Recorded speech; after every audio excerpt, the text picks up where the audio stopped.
जय हिंद दोस्तों। तो पिछली वीडियो में हम लोगों ने बिहार समग्र का जो है इंट्रोडक्शन जो है वो देख लिया था। इस वीडियो से हम स्टार्ट करेंगे उसका पहला चैप्टर जो कि है हिस्ट्री ऑफ एंशियंट बिहार।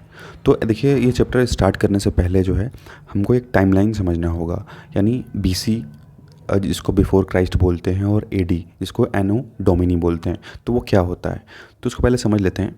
जैसे सपोज़ करिए एक लाइन ड्रॉ करते हैं हम, और ये इसके सेंटर में जो है ये यहाँ पे ये क्राइस्ट का डेट ऑफ बर्थ है। ठीक है, तो जीसस क्राइस्ट हैं, उनका ये डेट ऑफ बर्थ है। अगर अब प्रेजेंट टाइम में देखें तो प्रेजेंट टाइम में हम हैं 2023 में। ठीक है, ये 2023 में है। तो जैसे हम इस साइड बढ़ेंगे जब, ठीक है, डेट ऑफ बर्थ जो जीसस क्राइस्ट का है उससे 2023 की जब हम तरफ बढ़ेंगे तो इसको हम बोलेंगे एनो डोमिनी। ठीक है, एनो डोमिनी यानी एडी लिखते हैं ना, 100 एडी या 50 एडी, तो एडी बोलेंगे। वहीं जब हम पीछे साइड में बढ़ेंगे तो इसको हम बोलेंगे बीसी। ठीक है, यानी बिफोर क्राइस्ट। तो यहाँ बीसी करके हम इसको डिनोट करेंगे। तो सपोज़ करिए कोई चीज़ 100 बीसी में हुई है, तो अगर हमको निकालना है कि वो आज से कितने साल पहले हुई है, तो जैसे अभी चल रहा है 2023 और ये हुआ है 100 बीसी में। ठीक है, तो इसमें हम 100 जो है और ऐड कर देंगे तो कितना हो जाएगा, 2123 साल पहले जो है वो हुआ होगा। वहीं अगर जो है इसमें अगर सपोज़ करिए कोई चीज़ कह रहा है कि वो 100 एडी में हुई है। ठीक है, 100 एडी में हुई है तो 2023 में से जो है आप 100 माइनस कर देंगे। जब भी बीसी बोला जाएगा तो 100 प्लस हो जाएगा जिस भी टाइम पीरियड में आप होंगे, और जब भी एडी जहाँ पे वर्ड यूज़ होगा उसका मतलब समझ लीजिए 2023 में से यानी प्रेजेंट टाइम में से जो है आप उतना साल जो है वो माइनस कर देंगे। तो ये एक टाइमलाइन था जिसको हम समझ लिए। अब हम बात करते हैं पहले हिस्ट्री के डिवीज़न की। तो देखिए, हिस्ट्री को जो है 3 पार्ट में डिवाइड किया गया है। पहला है प्री हिस्ट्री। ठीक है, पहला है प्री हिस्ट्री, दूसरा है प्रोटो हिस्ट्री और तीसरा हिस्ट्री। तो प्री हिस्ट्री उस टाइम पीरियड को बोलते हैं जब उस टाइम के लोग जो है लिखना या पढ़ना नहीं जानते थे, यानी जो स्टोन एज हुआ करता था उस टाइम का, तो उस टाइम पीरियड को जो है प्री हिस्ट्री बोलते हैं, क्योंकि उस टाइम के लोग ना तो लिखना जानते थे ना तो पढ़ना जानते थे। ठीक है, तो राइटिंग अभी उस समय जो है इन्वेंट नहीं हुई थी, लोग लिखना नहीं जानते थे, और इसीलिए हमको जो है कोई लिखित प्रमाण या लिखित साक्ष्य भी जो है उस टाइम पीरियड के नहीं मिले हैं, इसीलिए इसको हम प्री हिस्ट्री कहते हैं। ठीक है, events occurring before the invention of writing system, यानी राइटिंग सिस्टम के इन्वेंट होने से पहले के जो है एविडेंसेस हैं, यानी उस टाइम पीरियड पे जब जो लोग लिखना पढ़ना नहीं जानते थे उसको हम प्री हिस्ट्री की कैटेगरी में लाते हैं। तो प्री हिस्ट्री को जो है 3 स्टोन स्टेज में डिवाइड किया गया है। 3 स्टोन स्टेज में डिवाइड किया गया है। पहला है पैलियोलिथिक एज। पैलियो का मतलब होता है ओल्ड। ठीक है, पैलियो का मतलब होता है ओल्ड और लिथिक का मतलब होता है स्टोन। ठीक, तो पैलियोलिथिक एज का मतलब हो गया ओल्ड स्टोन एज। वहीं जो मेसोलिथिक है, मेसोलिथिक का मतलब हो गया मिडिल और लिथिक का मतलब हो गया स्टोन एज। न्यूलिथिक का मतलब हो गया न्यू, जो ये न्यू वर्ड है इसका मतलब हो गया न्यू, और लिथिक का मतलब हो गया स्टोन एज। तो जो पैलियोलिथिक एज का जो टाइम पीरियड है, यानी जो ओल्ड स्टोन एज का जो टाइम पीरियड है वो 2.5 मिलियन ईयर्स से लेकर के 8000 बीसी तक का है। ठीक है, उसके बाद वहीं जो मेसोलिथिक टाइम पीरियड का जो पीरियड है वो 10,000 बीसी यानी बिफोर क्राइस्ट से लेकर के 6000 बीसी तक का है। वहीं जो न्यूलिथिक, यानी जिसको हम हिंदी में नवपाषाण काल भी बोलते हैं, तो जो न्यूलिथिक टाइम पीरियड का जो है ये है न्यूलिथिक एज जो है वो 8000 से लेके 3000 बीसी के बीच का है। ठीक है, तो ये हो गया पैलियोलिथिक, मेसोलिथिक और न्यूलिथिक एज। अब हम बात करते हैं प्रोटो हिस्ट्री के बारे में।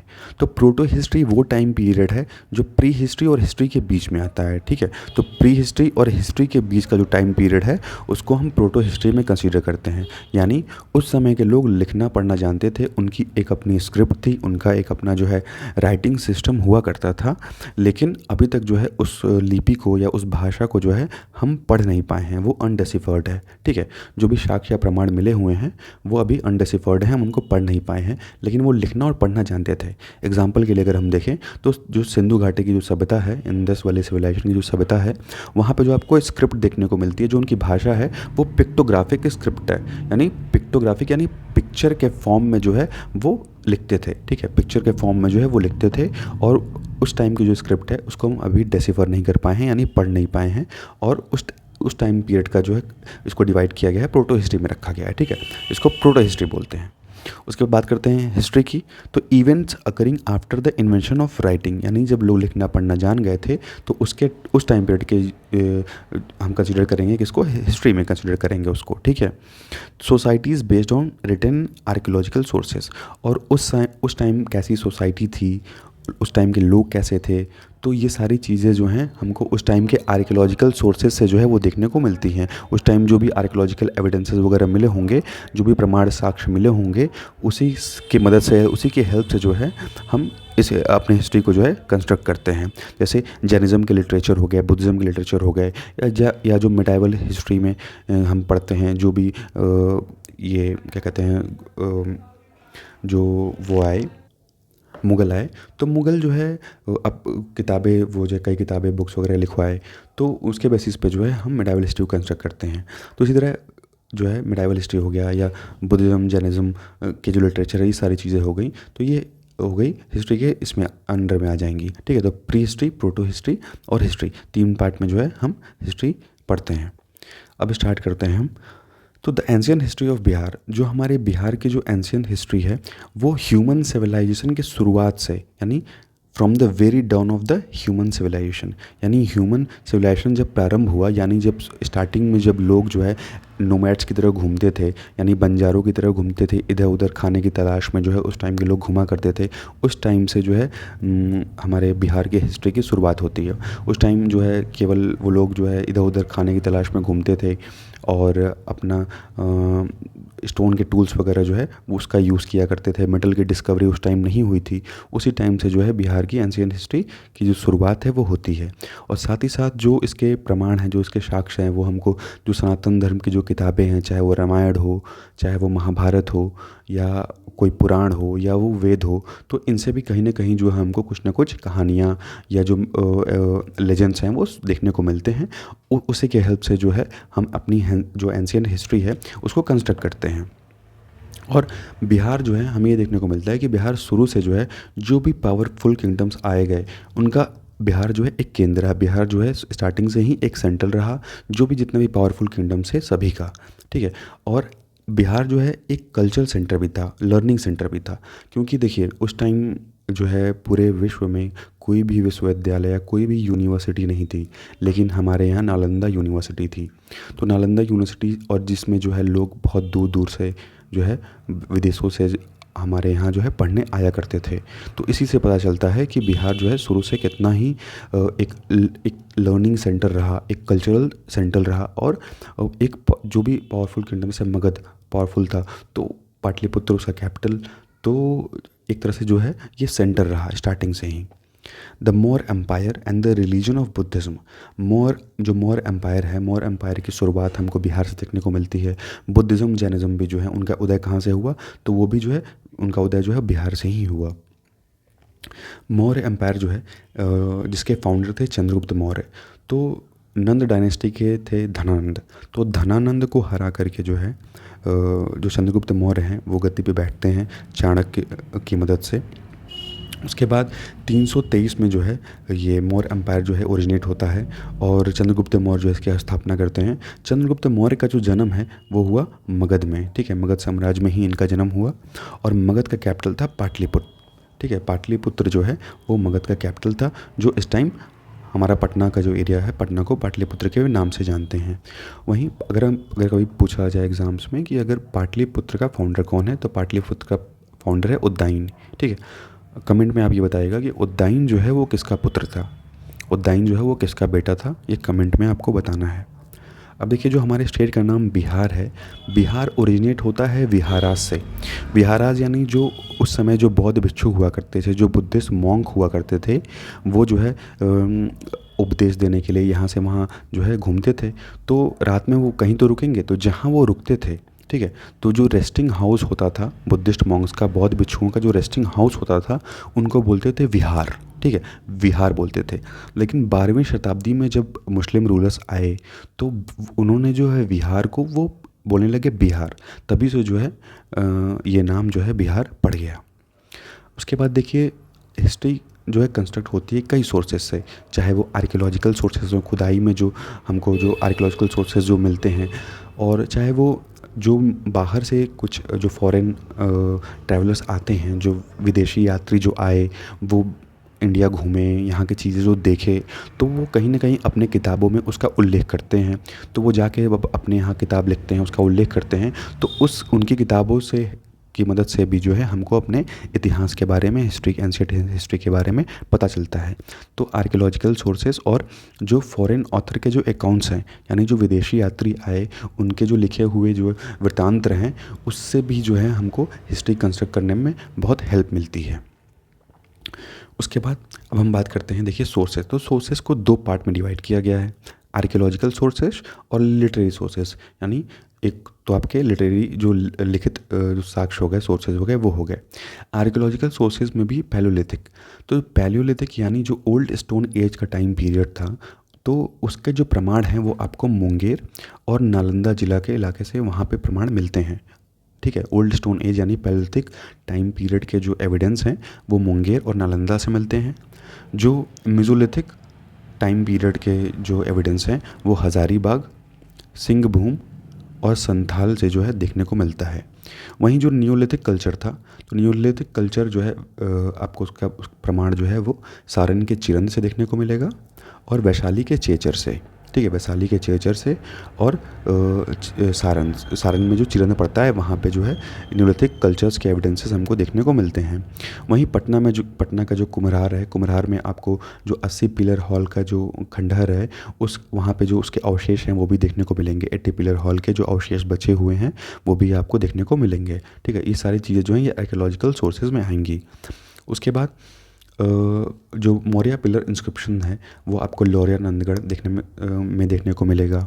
और वेस्ट चंपारण में रामपुरवा एक जगह है, रामपुरवा में भी जो है आपको वहाँ पे मौर्य पिलर इंस्क्रिप्शन देखने को मिलेगा। और लौरिया अरेराज में, जो कि ईस्ट चंपारण में पड़ता है, यहाँ पे भी आपको मौर्य का जो पिलर इंस्क्रिप्शन है वो देखने को मिलेगा। उसके बाद आपको गुप्ता टाइम पीरियड के जो है आपको सील्स यानी मुहरें जो हैं, मुहरें और सिक्के, मोहरे और सिक्के जो कि गुप्ता टाइम पीरियड के हैं वो आपको वैशाली में देखने को मिलेगी। तो देखिए क्वाइंस को भी एक इम्पॉर्टेंट आर्कियोलॉजिकल सोर्स माना जाता है। क्यों?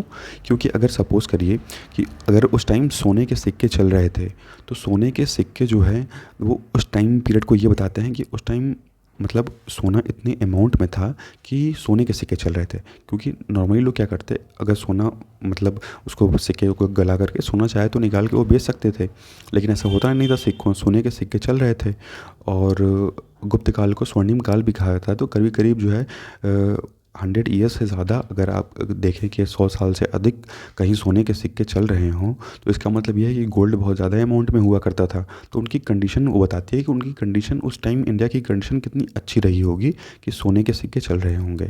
तो इसीलिए जो है क्वाइंस भी जो है एक बहुत अच्छे आर्कियोलॉजिकल सोर्स जो है वो माने जाते हैं। उसके बाद लिखित सोर्सेज की बात करते हैं, लिटरेरी सोर्सेज की। तो उसमें पहले आता है शतपथ ब्राह्मण। तो शतपथ ब्राह्मण जो है इसको लिखा है याज्ञवल्क्य ने। ठीक है, याज्ञवल्क्य के द्वारा जो है ये शतपथ ब्राह्मण लिखा गया है। और ये शतपथ ब्राह्मण में बताया गया है कि गंगा नदी के किनारे जो है कुछ सिविलाइजेशंस, कुछ लोग जो है वो रहा करते थे, जिनको आर्यंस जो है कह के रेफ़र किया गया है, जो कि गंगा नदी के किनारे रहते थे। वहीं अथर्ववेद और पंचविश ब्राह्मण में जो है कुछ ऐसे संतों के बारे में बताया गया है जो इधर उधर घूमते रहते हैं। तो जो ऐसे संत हैं उनको वर्त्या कह के पुकारा गया है अथर्ववेद और पंचविश ब्राह्मण में। ठीक है, वर्त्या कह के जो है पुकारा गया है अथर्ववेद और पंचविश ब्राह्मण में। जो पंचविश ब्राह्मण है ये एक पार्ट है सामवेदा का। ठीक है, जैसे 4 वेद हैं, तो सामवेद, अथर्ववेद, यजुर्वेद, ऋग्वेद। तो जो सामवेदा है, सामवेदा का पार्ट है पंचविश ब्राह्मण। ठीक है, उसके अंडर पंचविश ब्राह्मण जो है सामवेदा के अंडर में आता है। तो अथर्ववेद और पंचविश ब्राह्मण में जो है बिहार में घूमते हुए साधुओं का उल्लेख है और उन घूमते हुए साधुओं को जो है वर्त्यास जो है कह के पुकारा गया है इसमें। वहीं ऋग्वेदा जो है अनटचेबल पीपल्स को मेंशन करता है और उनको किकत बोलता है। ठीक है, उस इलाके को जो है किकत बोलता है, जहाँ पे अनटचेबल पीपल्स जो है वो लोग रहते हैं, उनको किकत कह के बुलाया गया है। उसके बाद जो हमारे पुराण हैं या रामायण या महाभारत हैं, ठीक है। तो इनसे भी जो है हम अपनी हिस्ट्री को कंस्ट्रक्ट करते हैं, इनकी स्टोरीज़ के माध्यम से। तो जो रामायण है ये किसके द्वारा लिखा गया है? ये लिखा गया है महर्षि वाल्मीकि जी के द्वारा। वहीं जो महाभारत है ये लिखा गया है वेद व्यास जी के द्वारा, ठीक है। तो उसके बाद और एविडेंसेस में हम देखेंगे तो जो त्रिपिटक है, ठीक है, जो बौद्ध धर्म के जो त्रिपिटक हैं, त्रिपिटक जो है जिसमें जो भगवान बुद्ध थे, भगवान बुद्ध की जो उपदेश थे, जो उनकी टीचिंग्स थी, वो जो है लिखी गई हैं महाकश्यप के द्वारा, ठीक है। तो त्रिपिटक लिखा है किसने? महाकश्यप ने। और जो भगवान बुद्ध हैं उनके उपदेश जो हैं ये त्रिपिटक में दिए गए हैं। त्रिपिटक में अभिधम्म पिटक, विनय पिटक और सूत पिटक, ये 3 पिटक हैं। उसके बाद अंगुत्तर निकाय एक बुक है। तो अंगुत्तर निकाय में हमको 16 महाजनपद का जो उल्लेख है वो देखने को मिलता है। और अंगुत्तर निकाय जो है किसने लिखा है? तो बुद्ध घोष ने, बुद्ध घोष, ठीक है। अंगुत्तर निकाय लिखा है बुद्ध घोष ने, और इसमें जो है 16 महाजनपद का जो उल्लेख है वो आपको देखने को मिलेगा।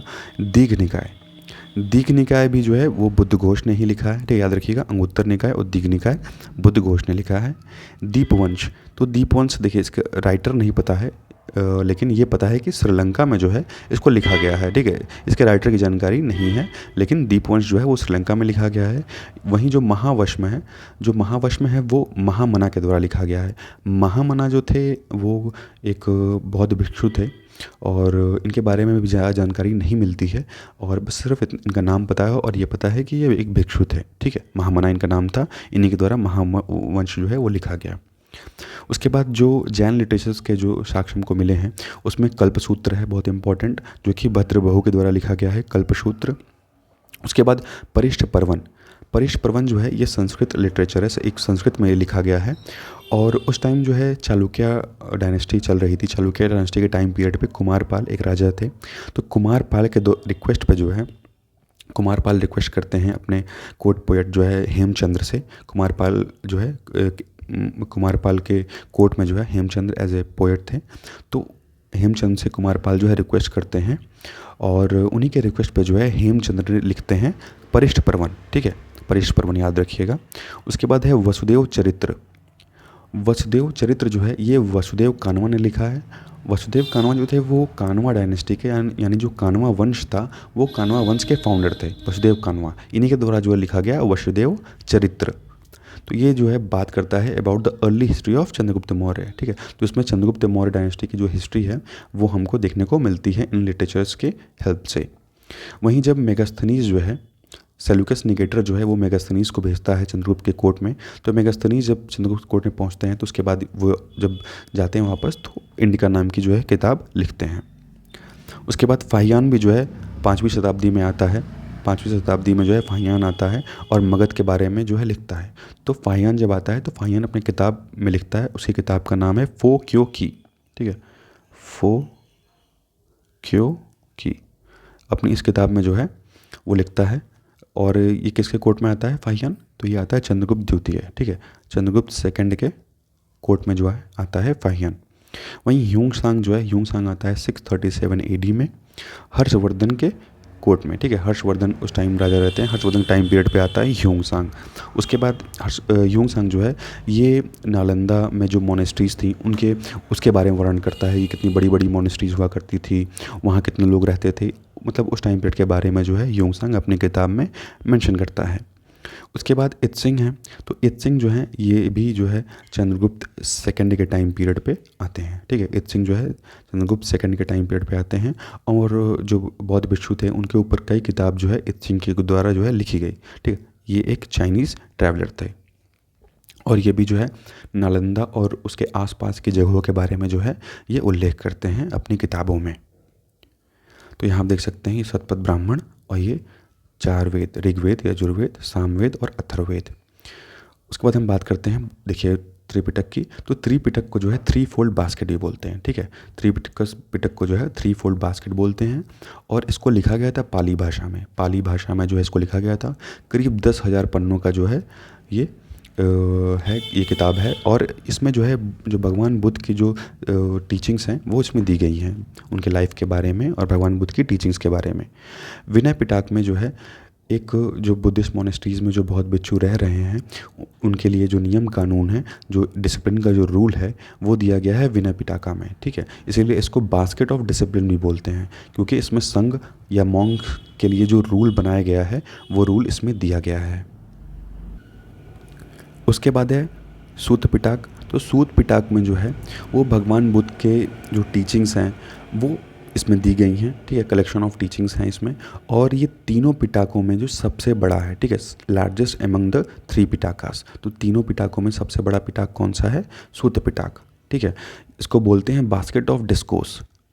यानी इसमें क्या था कि जो भगवान बुद्ध और उनके जो अनुयायी थे, उनके जो डिसिपल्स थे, तो उनके डिसिपल्स और भगवान बुद्ध के बीच में जो बातचीत है वो सूत पिटक में दिया गया है। उसके बाद अभिधम पिटक है। तो अभिधम पिटक में जो है आपको philosophical principles of the Buddhist religions जो है वो देखने को मिलेगा, और इसको बोलते हैं बास्केट ऑफ फर्दर टीचिंग्स। इस पे जो है जो नेचर ऑफ यूनिवर्स है उस पे भगवान बुद्ध ने जो है कई बातें कही हैं, शिक्षाएं दी हैं, तो उसका उल्लेख जो है अभिधम पिटक में आपको देखने को मिलेगा। तो ये 3 पिटक हो गए। उसके बाद अंगुत्तर निकाय, तो आप जान रहे हैं अंगुत्तर निकाय जो है इसमें आपको 16 महाजनपद का उल्लेख मिलता है, और बुद्ध घोष के द्वारा जो है ये 5वीं शताब्दी के आसपास लिखा गया था। अब हम बात करते हैं टूल्स के बारे में। देखिए, तो आज के टाइम पीरियड पे हमको नॉलेज है कि जो एक्सकावेशंस हैं, जो खुदाई हैं, वो कैसे किया जाता है, ठीक है। तो डिफरेंट जो बिहार का और झारखंड का जो अलग अलग एरिया है वहाँ से हमको खुदाई में कई चीज़ें मिली हैं, और उन्हीं चीज़ों के हेल्प से हम जो बिहार की हिस्ट्री है उसको कंस्ट्रक्ट करते हैं। तो प्री जो हिस्टोरिक कल्चर है, यानी उस वो टाइम पीरियड जब लोग लिखना या पढ़ना नहीं जानते थे, उस समय के जो स्टोन टूल्स वगैरह जो बिहार और झारखंड में आपको देखने को मिलेंगे, तो ये सारी चीज़ें जो हैं ये आर्कियोलॉजिकल एक्सकवेशंस में देखने को मिली हैं। मुंगेर में एक जगह है पैसारा। तो पैसारा में जो खुदाई हुई, यहाँ पे आपको अर्ली स्टोन एज के जो एविडेंसेस हैं ये मिलते हैं। आप याद रखिएगा, मुंगेर डिस्ट्रिक्ट में पड़ता है पैसारा, ठीक है। तो पैसारा में अर्ली स्टोन एज के एविडेंसेस देखने को मिलते हैं। यहाँ जो डिपॉजिट्स हैं उससे ये पता चलता है कि ये अर्ली स्टोन स्टेज से बिलोंग करता है, ठीक है। तो अर्ली जो ओल्ड स्टोन एज का जो कल्चर हुआ, यानी जो पैलियोलिथिक कल्चर था, तो पैलियोलिथिक कल्चर के जो एविडेंस हैं वो आपको कहाँ से देखने को मिलता है? पैसारा से, मुंगेर डिस्ट्रिक्ट से, याद रखिएगा।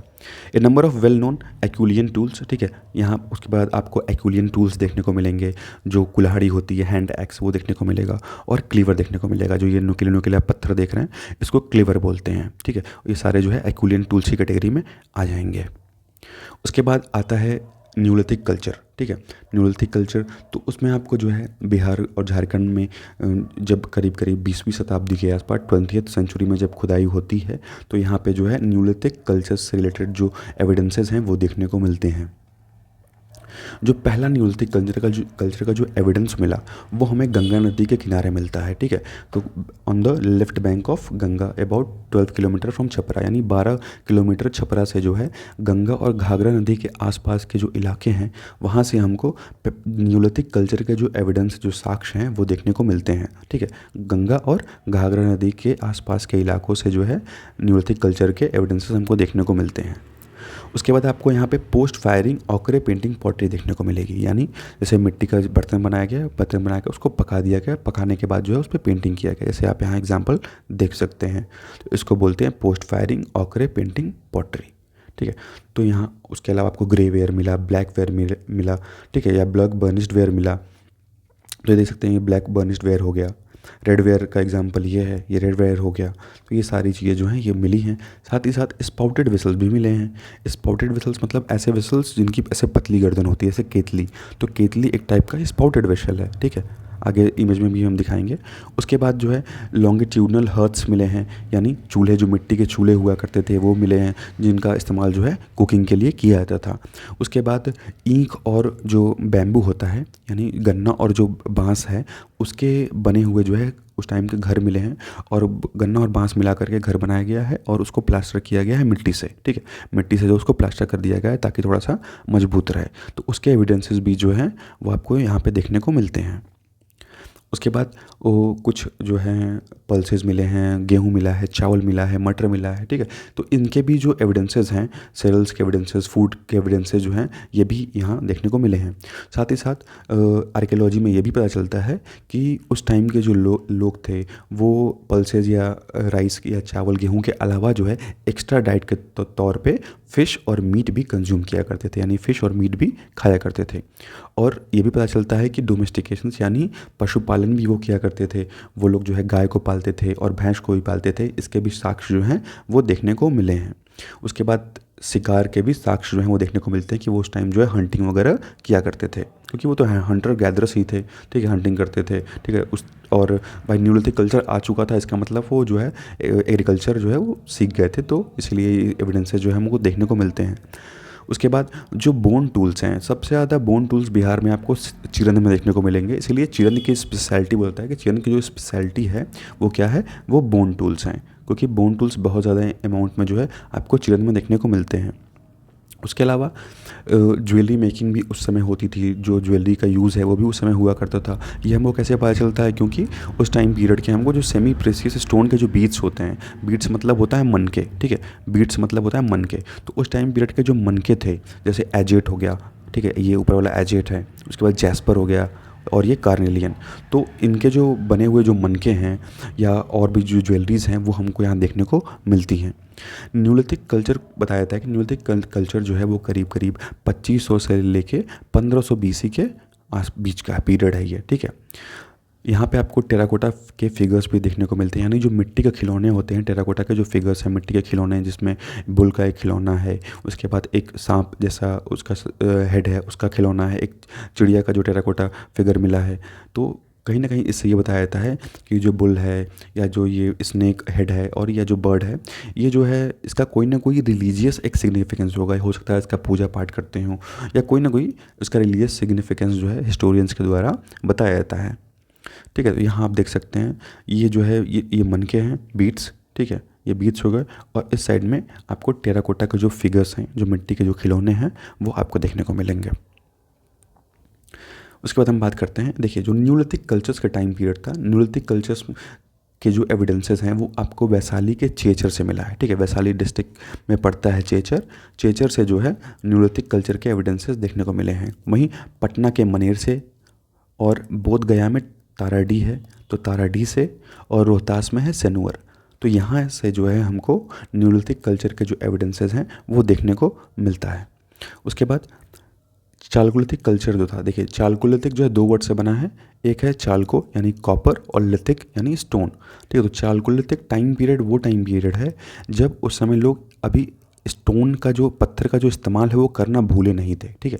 पत्थर का इस्तेमाल करना भूले नहीं थे, लेकिन कॉपर का बहुत ज़्यादा यूज़ कर रहे थे, ठीक है। कॉपर का बहुत ज़्यादा यूज़ कर रहे थे, लेकिन पत्थर का भी हल्का फुल्का यूज़ करते थे। तो इसीलिए इसको चालकोलिथिक पीरियड बोलते हैं, जब स्टोन और कॉपर यूज़ होता था, लेकिन कॉपर ज़्यादा अमाउंट में यूज़ होता था, ठीक है।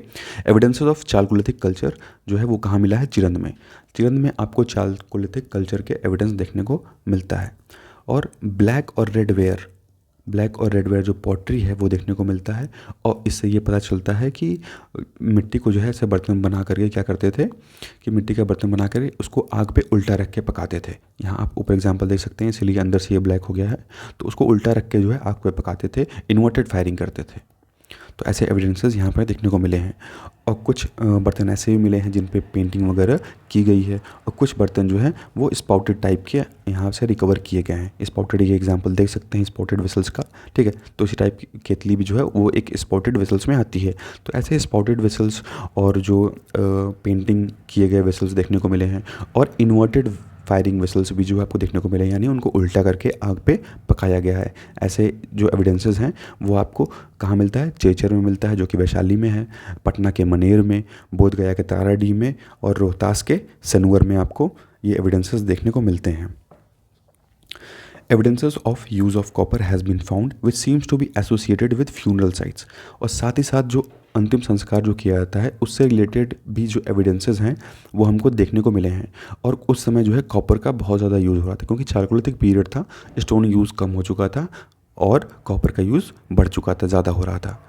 और जो आयरन है जैसे जैसे अब चालकुलितिक पीरियड जब एंड करने लगता है तो उस समय आयरन इंट्रोड्यूस किया जाता है, आयरन आता है। Other elements of chalcolithic culture persisted. A very luxuriant culture was also founded Chechar. साथ ही साथ चेचर में जो है एक बहुत ज़्यादा जो है अच्छी कल्चर आपको देखने को मिला है, जो कि वैशाली में पड़ता है चेचर, वहाँ पे देखने को मिला है। और गया के सोनपुर के इलाका जो है उसमें भी देखने को मिला है, बेला रेलवे स्टेशन के पास। यहाँ पे आपको जो है ज़्यादा से ज़्यादा अमाउंट में ब्लैक और रेड वेयर पॉटरी जो है, ठीक है, वो देखने को मिली है। Black and red ware pottery जो है वो देखने को मिली है, इमेज में आप देख सकते हैं। उसके बाद आपको वेटल दुआब हाउसेज मिले हैं। वेटल दुआब हाउसेज मिले हैं जिनकी जो दीवार हुआ करती थी वो लाल हुआ करती थी, ठीक है, लाल दीवार हुआ करती थी और मड से जो है प्लास्टर कर दिया जाता था। और जो दीवार है वो जो घर बनाते थे वो धान की भूसी की मदद से बनाते थे, ठीक है, धान की भूसी की मदद से बनाते थे। और कॉपर जो है यहाँ पे बहुत ज़्यादा अमाउंट में नहीं मिला है, हर जगह मिला है लेकिन बहुत लिमिटेड क्वांटिटी में कॉपर मिला है। ये मड हाउसेस का एग्जांपल आप देख सकते हैं, ठीक है, धान की भूसी की मदद से जो है वो मड हाउसेस बनाया करते थे, उसके एविडेंसेस जो है वो देखने को मिलते हैं। उसके बाद देखिए आयरन को जो है इंट्रोड्यूस किया गया था जब चालकुलितिक कल्चर में, जब धीरे जब चालकुलितिक कल्चर अपने एंड पे आता है तब जो है आयरन के एविडेंसेस हमको देखने को मिलते हैं, जो 1500 से 700 BC के आसपास के आयरन का जो एविडेंस है वो हमको देखने को मिलता है। Excavation at the old fort at Rajgiri conducted by Shri A Ghosh. तो श्री ए घोष के द्वारा, इनके द्वारा जो है एक्सकवेशन किया जाता है राजगिरी में। उसके बाद यहाँ पे आपको जो नॉर्दर्न ब्लैक पॉलिश्ड वेयर है, नॉर्दर्न ब्लैक पॉलिश्ड वेयर का एग्जांपल ये है, ये आपको जो है देखने को मिला है खुदाई में, ठीक है, जो कि खुदाई की गई थी किसके द्वारा, श्री ए घोष के द्वारा जो है ये खुदाई की गई थी। ये उस टाइम का क्रूड जो रेड वेयर है वो यहाँ देखने को आपको मिला है। जो लाल लाल बर्तन हैं मिट्टी के वो भी यहाँ देखने को मिले हैं नॉर्दर्न ब्लैक पॉलिश्ड वेयर के साथ, ठीक है। राजगीर में देखिए, राजगीर में आगे बढ़ेंगे जब गिरदकुट की तरफ, तो यहाँ पे जो है जीविका विहार एक साइट पड़ती है, ठीक है। तो ये कहा जाता है कि जीविका विहार जो है ये भगवान बुद्ध को, उस समय के फिजिशियन थे जीविका, तो जीविका ने जो है भगवान बुद्ध को जो है ये साइट जो है दान में दी थी, डोनेट की थी। इसके भी जो एविडेंसेस हैं ये राजगीर के आगे जो गिरदकुट है वहाँ पे ये एविडेंस मिलता है हमको। उसके बाद बनर्जी जी ने जब खुदाई की तो उनको जो है मलबे से कई चीज़ें मिली, जैसे जो रेड वेयर है वो मिला। और वो जो रेड वेयर मिला मलबे से, तो वो जो सरस्वती सिंधु घाटी की जो सभ्यता थी, सरस्वती नदी के जो आसपास की जो सभ्यता थी, कहीं कहीं वो उससे मेल खाता था, ठीक है, कहीं कहीं उससे वो एनकाउंटर कर रहा था, मैच कर रहा था। उसके अलावा खुदाई में जो बुद्धिस्ट मोनेस्ट्री भी जो है देखने को मिली है। उसके बाद नॉर्दर्न ब्लैक पॉलिश्ड वेयर भी जो है खुदाई में मिला है, northern black polished where. This phase of culture is associated with the abundance of iron object. जो नॉर्दर्न ब्लैक पॉलिश्ड वेयर का टाइम पीरियड था उसमें आयरन का बहुत ज़्यादा इस्तेमाल किया जाता था, आयरन का जो है बहुत ज़्यादा यूज़ किया जाता था। The northern black polished where is considered the deluxe pottery. और इस टाइम की जो पॉटरी थी उसको डिलक्स पॉटरी में कंसिडर किया जाता है, क्योंकि उस टाइम की पॉटरी जो है बहुत स्मूथ हुआ करती थी, ठीक है, बहुत चिकना हुआ करती थी। और वैरायटी ऑफ कलर्स में, यानी कलरफुल पॉटरी थी, ठीक है, different different type of colours जो है इस्तेमाल किए जा रहे थे पॉटरी पे। तो पका करके जो ऊपर से सुंदर सुंदर रंग भर के डिज़ाइन दिया जाता था, ठीक है। तो गोल्डन कलर हो गया, वॉयलेट सिल्वर कलर, ठीक है, और कहीं कहीं तो एक से अधिक कलर्स में भी हमको जो बर्तन हैं मिट्टी के वो देखने को मिले हैं। और बहुत अच्छे अच्छे स्पेसिमेंट्स जो हैं, बहुत अच्छे अच्छे जो पॉटरी हैं वो पिकअप किया गया है सोनपुर से, चिरंद से, वैशाली से और चंपा से। चंपा जो कि भागलपुर डिस्ट्रिक्ट में पड़ता है, यहाँ से जो है नॉर्दर्न ब्लैक पॉलिश्ड वेयर के जो एविडेंसेस हैं वो कलेक्ट किए गए हैं। और उनकी जो क्वालिटी है बहुत अच्छी क्वालिटी है नॉर्दर्न ब्लैक पॉलिश्ड वेयर की, क्योंकि वो स्मूथ हैं, ठीक है, और कलरफुल हैं, बहुत अच्छे क्वालिटी के बने हुए हैं। उसके बाद वैशाली में जो है एक मड स्तूपा ये मिलता है, ये बहुत इंपॉर्टेंट है। ये मड स्तूपा, ये मिट्टी का जो स्तूप है ये वैशाली में देखने को मिलता है। और ये कहा जाता है कि जब भगवान बुद्ध को महापरिनिर्वाण हो गया, यानी कि जब अपना वो शरीर त्याग देते हैं, महापरिनिर्वाण की प्राप्ति जब हो जाती है कुशीनगर में उनको, तो उसके बाद क्या होता है कि जो उस टाइम लिच्छवी रहते हैं तो लिच्छवी जो है उनकी जो अस्थियों का जो है विभाजन कर लेते हैं। उसके बाद जो यहाँ पे जो है जो ये मिट्टी का जो स्तूप मिला इसमें भगवान बुद्ध की जो है अस्थियाँ वो पाई गई हैं। और इस स्तूप की खासियत ये है कि बिना कुर्सी या बिना किसी पाया के जो है इसको सीधे केवल मिट्टी से ही, ज़मीन से ही बना दिया गया है, मिट्टी से, ठीक है। तो यहाँ पे भी जो है आपको भगवान बुद्ध के जो अवशेष हैं, जो उनकी अस्थियाँ हैं वो यहाँ पे मिलती हैं। The stupa is a unique figure find with the Ayakapatas and rising from the ground level without a plinth. This is the only stupa excavated other than the stupa at Kapil वस्तु. तो कपिल वस्तु का जो स्तूप है वहाँ पे भी भगवान बुद्ध के जो अस्थियाँ हैं वो मिलती हैं, और दूसरा स्तूप ये है, ठीक है, जहाँ पे भगवान बुद्ध की अस्थियाँ हैं, एशेज हैं. It marks a great archaeological discovery for the earliest Buddhist और हिस्टोरिकल पीरियड. ठीक है, तो ये one of the great archaeological discovery में है. उसके बाद देखिए brick wall surrounding the legendary Abhishek Pushkarni. तो अभिषेक पुष्करनी जो है वो एक तालाब है.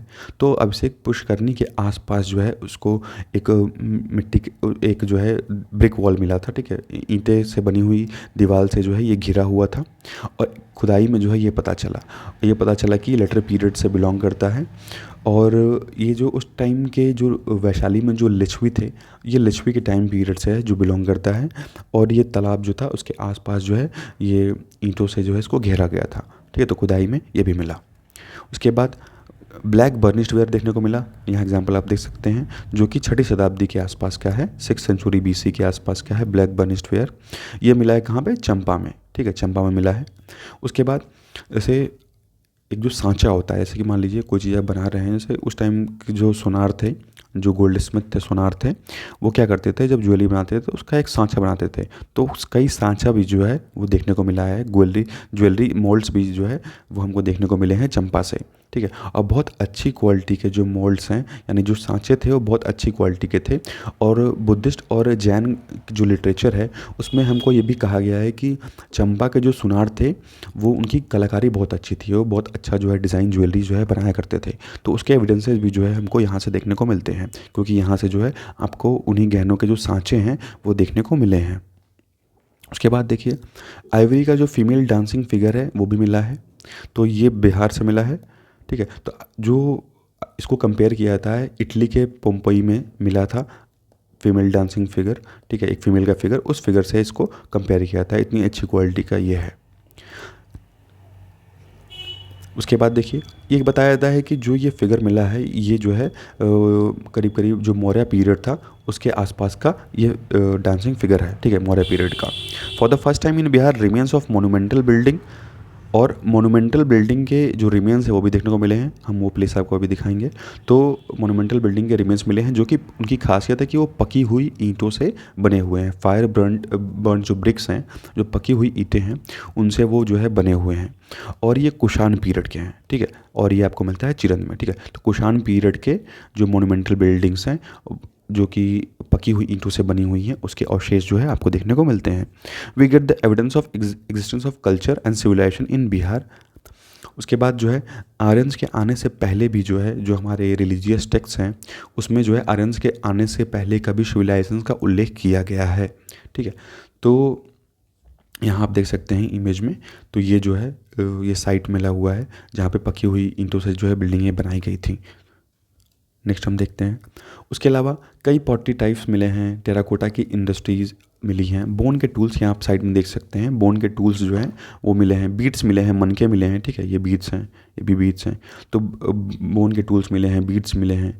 उसके अलावा वीट, बार्ले, राइस, ये भी जो है चिरन से मिला है. ठीक है, तो इससे ये पता चलता है कि यहाँ पे एक अर्ली विलेज जो है, एक गाँव जो है चिरन में हुआ करता था. उसके बाद सेनुअर में देखिए in the Kaimur foothills 3 principal ceramic type were found in addition to rich microlithic industry.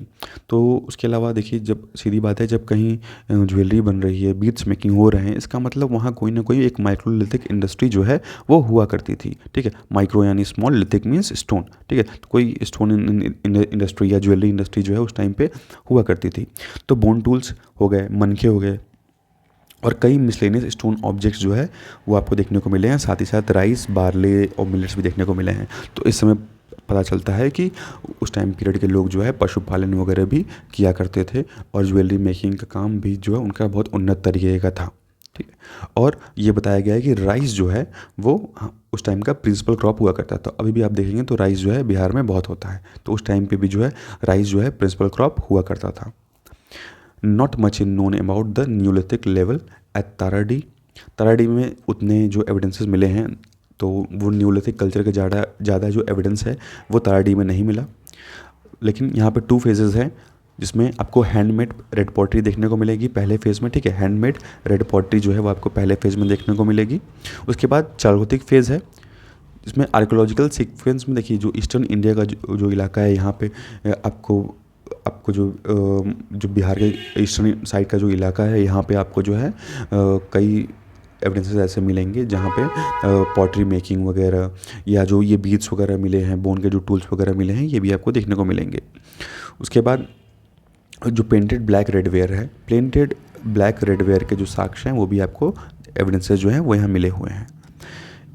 This level is found to possess a copper, a microlith industry, bone tools, worked antelope pieces, semi precious stone beads, ठीक है। तो beads भी मिले हैं semi precious stones के, ठीक है, जैसे जैस्पर हो गया, कार्नेलियन हो गया, तो इन सब के जो है बीड्स और कई टेराकोटा के जो ऑब्जेक्ट्स हैं वो देखने को मिले हैं। लेकिन जो सबसे मोस्ट इंप्रेसिव एविडेंस है, सबसे अच्छा जो एविडेंस है वो चालगोलिथिक पीरियड का है, जो सेनुअर में आपको देखने को मिलता है, क्योंकि यहाँ पे आपको जो है एक तरह का स्टोरेज हाउस देखने को मिला है कि ग्रेन वगैरह स्टोर किया जाता रहा होगा, क्योंकि यहाँ पे आपको राइस, बार्ले, वीट और मिलेट्स और ये लेंटिल्स, लिनसीड, इन सब के जो है सीड्स वगैरह जो है देखने को मिले हैं जो उस टाइम पीरियड को बिलोंग करते हैं।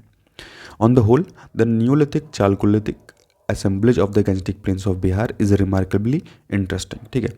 जो भी चीज़ें यहाँ मिली हैं वो बहुत इंटरेस्टिंग हैं। From approximately the middle of the 3rd millennium BCE, there were fully agricultural and pre-metallic villages, ठीक है। तो fully agriculture थे और pre-metallic villages थे, ठीक, क्योंकि जो है उस टाइम केवल एग्रीकल्चर पर डिपेंड रहते थे और क्या करते थे, जो उस टाइम की जो विलेजेस मिले हैं उतनी ज़्यादा अमाउंट में, जो अगर हम बात करें तो उतने ज़्यादा अमाउंट में जो मेटल है वो देखने को नहीं मिला है, मिला भी है तो बहुत कम अमाउंट मिला है। और ज़्यादातर जो वाइड रेंज ऑफ क्रॉप्स हैं ये आपको देखने को मिलेगा कि गंगा नदी के किनारे ही किनारे जो है, नदी के जो इलाका है उसके बीच में ही जो है आपको ज़्यादा खेती वगैरह जो है वो देखने को मिली है, और जो ग्रेन्स वगैरह हैं उनके एविडेंसेस हमको देखने को मिलते हैं, ठीक है। तो यही ये चैप्टर जो है यहीं ख़त्म होता है। अब हम नेक्स्ट चैप्टर जो है नेक्स्ट वीडियो में स्टार्ट करेंगे। Thank you and thanks for watching.